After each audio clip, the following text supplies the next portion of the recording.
The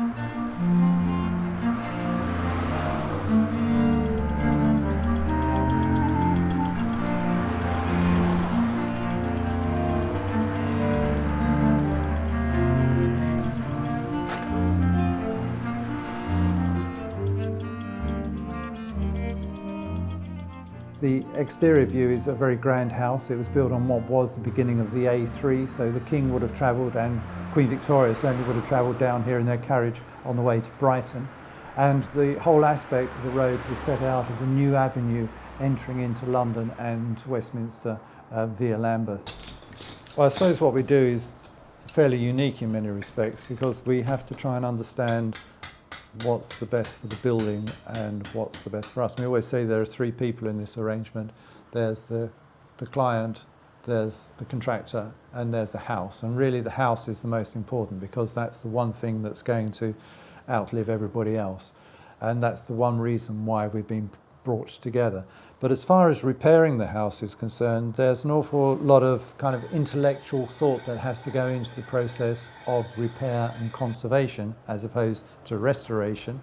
We're not falsifying history in any respect. What we're trying to do is to repair the fabric of the building in a time-honoured traditional way, using traditional materials and craftsmanship. So by encouraging clients to repair their houses sympathetically, we are regenerating the traditional skills of the artisan craftsmen, the lime burners, the lathe manufacturers, the carpenters, all the joiners, and all the traditional skills. And it's really important that we understand the process of manufacture and the process of making all these bespoke, if you like, fittings that has been lost in time. And we're putting back the integrity to the building by using appropriate materials such as lime, for example, which allows the building to breathe. And I had this philosophy on how to repair historic buildings.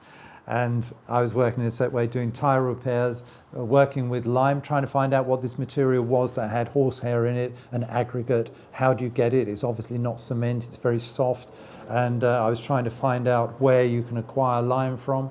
And we started working with limes and sands and horsehair, as I say, and managing to repair the building. And then I joined the SPAB, which is the Society for the Protection of Ancient Buildings. And we have to be very careful when we're working on these houses that we're carrying on the same ethos and the beliefs of the SPAB and William Morris and Ruskin and these great forefathers that we have in the world of conservation, and make sure that we understand their ideals. And what we don't want to do with this particular house is to turn it into a theatre set or a museum piece. We want to turn it into a practical living home for modern life, but repair it with authentic traditional materials by craftsmen. And that's really what we're working towards.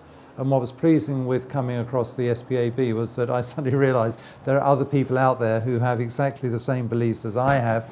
And I stood for election as an SPAB Guardian and was accepted.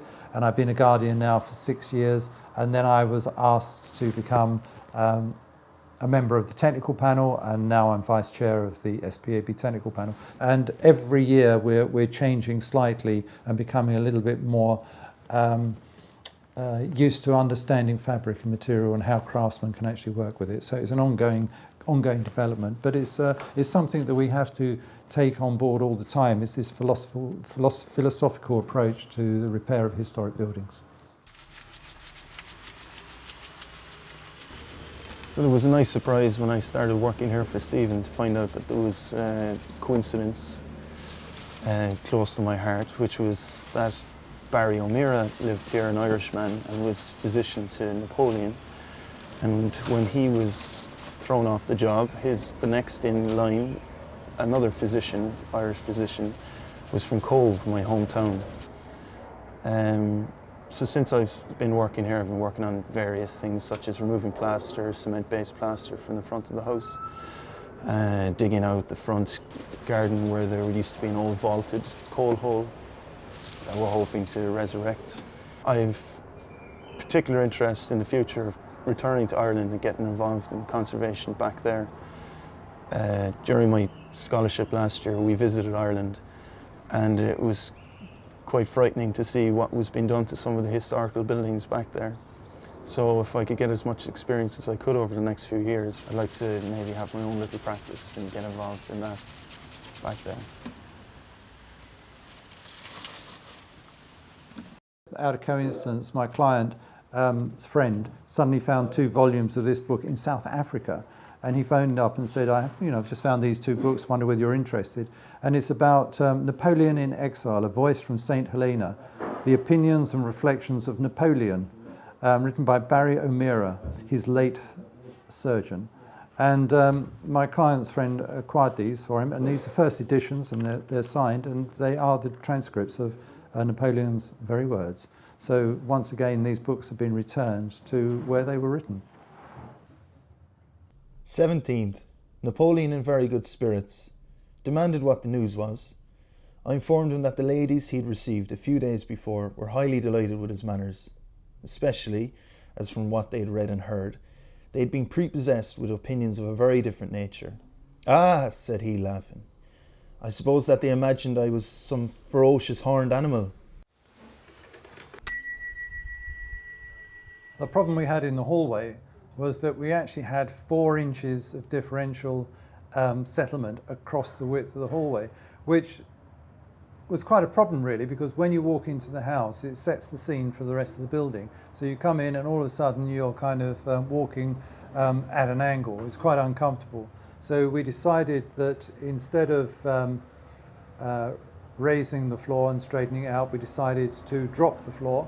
So we dropped the floor on this side here by about 3 inches and adjusted the skirting. And one of the consequences of that was that this dado is in its correct position, hasn't been moved, and this dado on this side was actually sited down here. So it shows you how much the differential was between the dados when you entered. And of course, when you walk into a house like this, your tendency is to align yourself on the level of the dados, and it was very uncomfortable when one's down here, so we've straightened those. Once we'd actually leveled out the floor, one of the consequences of that was that this column was now 3 inches lower than it should have been. And that gave us the opportunity, by levelling the floor, to actually raise this up to its correct height, which now aligns with the top of the door frame. And importantly, it allowed us to repair the arch, which had failed. And we've built this up out of plaster in exactly the same way that the original would have been made. And we've got a perfect arch as opposed to being an egg shape. So now it's returning to its kind of Palladian splendour. What we have here is a sheet of cement. And you can see here that what someone has frantically done to try and save this building from getting damp is to encase it in further layers of cement. And you can see how thick the cement is there. The Georgian buildings weren't built with any foundations as such. You find that you do get seasonal heave and sag with buildings. So the buildings will flex with the ground conditions, but the cement won't allow them to move. So what happens is the cement cracks. There is a lime which was used particularly on London South Bank in Lambeth, and well, most of the London South Bank actually, called London Grey Lime. And the benefits of London Grey Lime is that it's semi-hydraulic. And now it's the Romans that started finding out about these hydraulic limes and natural limes which set in damp conditions. And the Romans were particularly interested in this one because whoever managed to find a lime that's set in damp conditions could build a harbour. And if you build a harbour, then you have a fleet. And if you have a fleet, you can rule the world. So I'm sure that when they came over to across the channel and they saw the White Cliffs of Dover, which are principally all lime, their hearts must have been lifted, and they must have thought, this is the place to be. We're going to make a success of this. We lost a lot of lime workers during the First World War. We lost a lot more in the Second World War. So by the time the 1950s came around, we've lost this whole generation of skills being passed down from father to son. And new materials are being introduced after the war for a quick rebuild of Britain, cements, plasterboard from America. We had a whole load of unskilled labour coming on the market that had to be employed.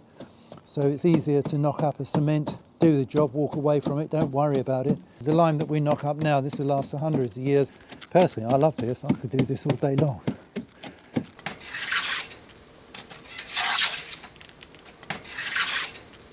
So the piece of wood that you saw me planing before was one of the leaves for something similar to this. They are all built using traditional hand tools along the traditional lines of the shutters that are already here from the Georgian times in the house, and using the same techniques.